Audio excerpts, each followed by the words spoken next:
Okay, a fella asked me for tab for the last little video I made. It was 12 bar blues in A. I'm not going to write out tabs, but just I'll go through what it is. So whether you're playing with a pick or your fingers, you're strumming the open A string, the 5th string, and you're putting your pointer finger on the 2nd fret of the D string. Okay, and that's a E note. So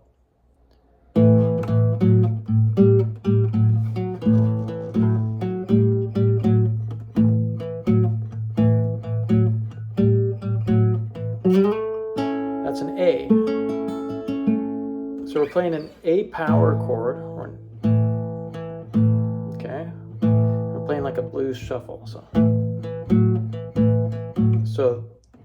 E is the 5th of A, and then you're fretting up to the 4th fret of the D string, which is the 6th, okay? And that is a F sharp.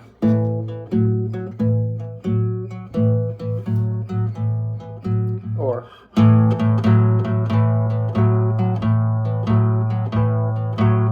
muffle it. I'm plucking bow strings and then I'm following up with the articulated strings. So this is the 6th, and then this is the flat 7, which is G. So you're hitting an E, F sharp, and a G along with an open A, okay?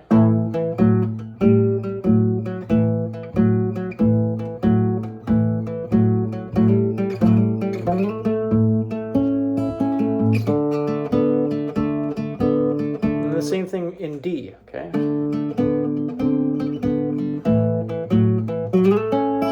You know how to make the A chord, right? So that's a triad there. Your root, your 3rd, your 5th, okay?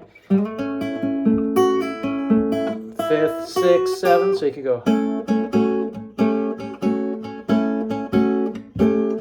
The thing is to find, like you know that pattern here, so find it other places, right?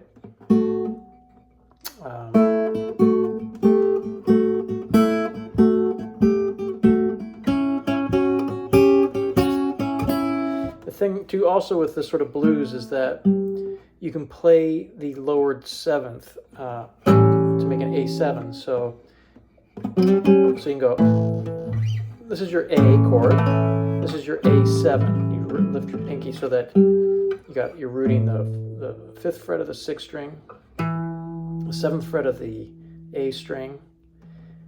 You typically, when you make an A chord, would fret the 7th fret of the D string, but if you're making A7, you lift that so that you're fretting the 5th fret, okay? And then you got your 3rd here, which is the 6th fret of the G string, and then the 2, the 5th and the 1st on the 5th string, okay? So you can make a fragment of those chords. You can go like, or you can go.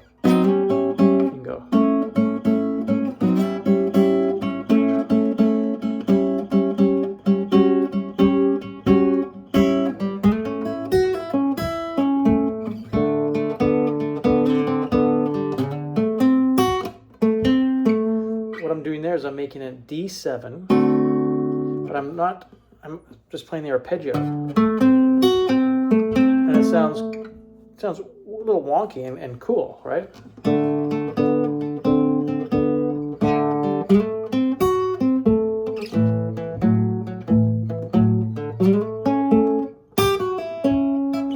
then to the E, okay? Now the E is the 5th of A, so your 12 bar blues is like the 1, in this case A, for 4 bars, your 4, which is D, for 2 bars, back to the 1. Now how does it go? It doesn't go like that.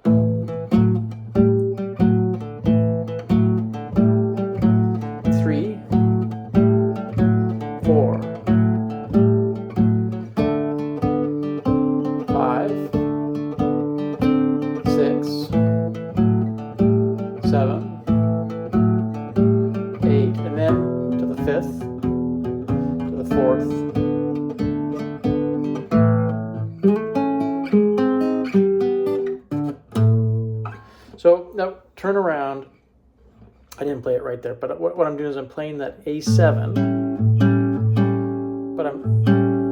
but I'm playing the E. I'm eliminating the bass note, and I'm playing just these three.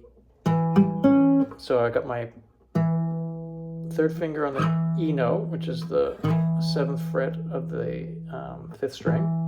I got my pointer finger on the 5th fret of the 4th string, which is the D string. And then I got my middle finger on the 3rd of A, which is the 6th fret of the G string. And I'm just playing. And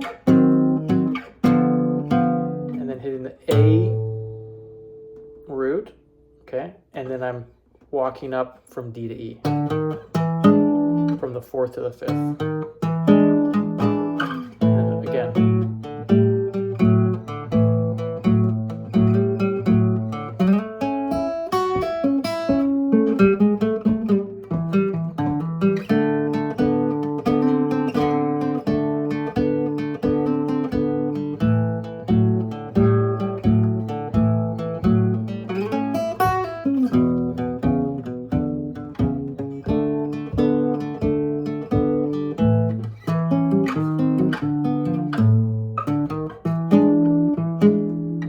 You can also play it like this.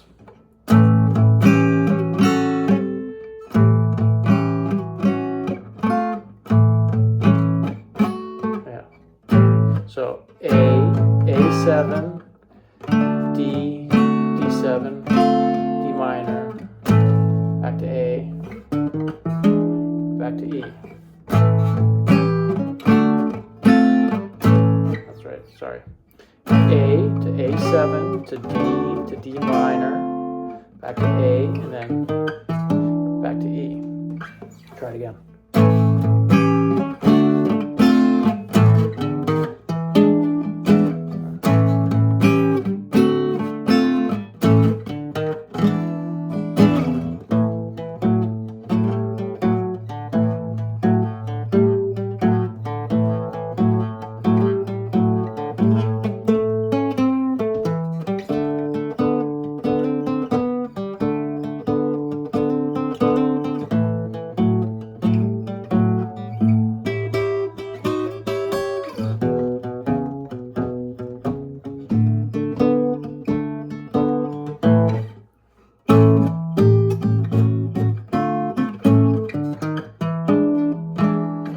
I hit this chord here, the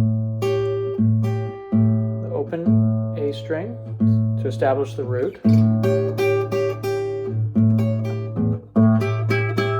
then I'm playing a fragment of this triad here. This is an A7 triad. Everything is like a 7th, okay? So a 7th just means that you take, if this is your triad for a major A, you got your 5th, your root, and your 3rd.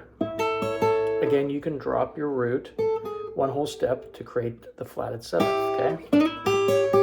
So it's just a fragment of a chord. The full chord would be like,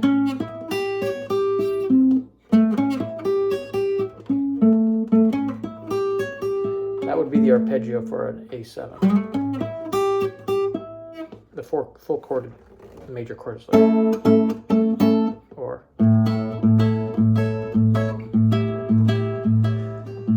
And then almost anything that you're doing in this kind of music, you can do that kind of stuff, you know. So you got to kind of play around with it and see what works and what doesn't work. But you can, like Johnny B. Good.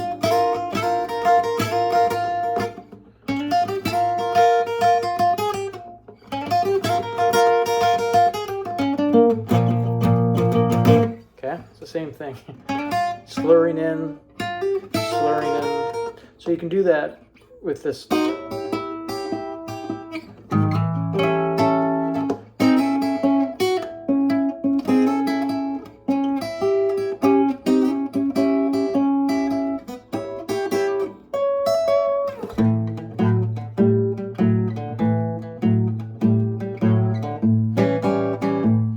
know how to make an A7 here?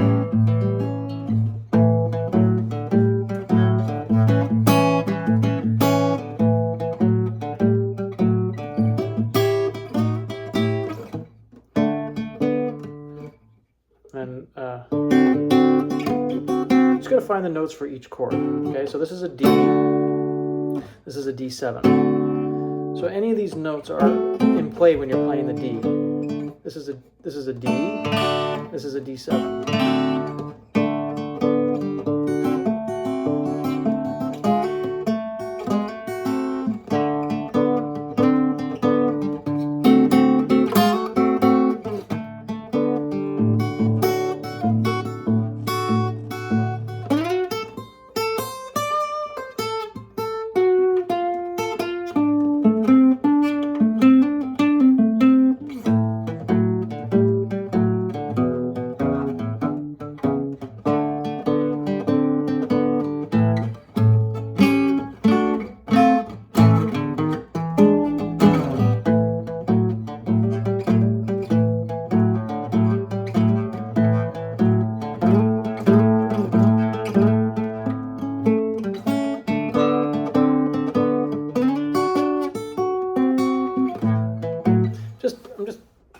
You know, I haven't like sat and practiced each thing that I'm doing.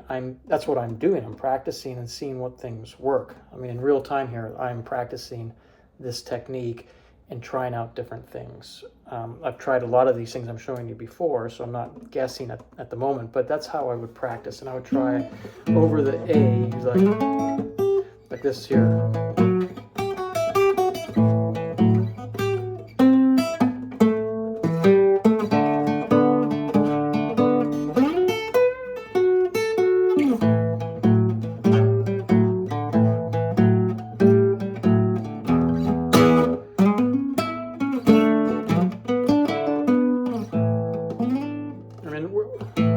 And where would you do this? So there's another place to do that. So again, the turnaround is.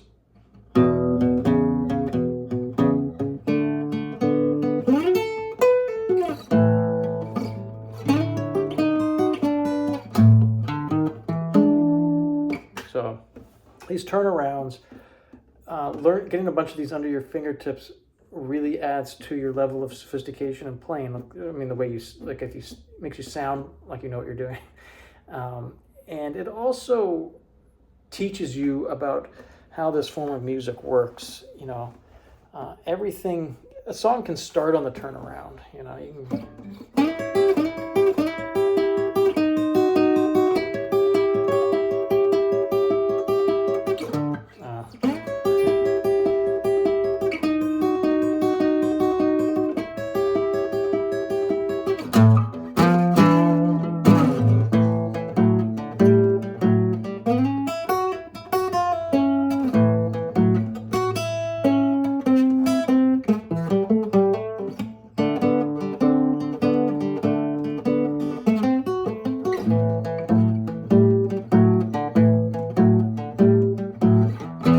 fifth.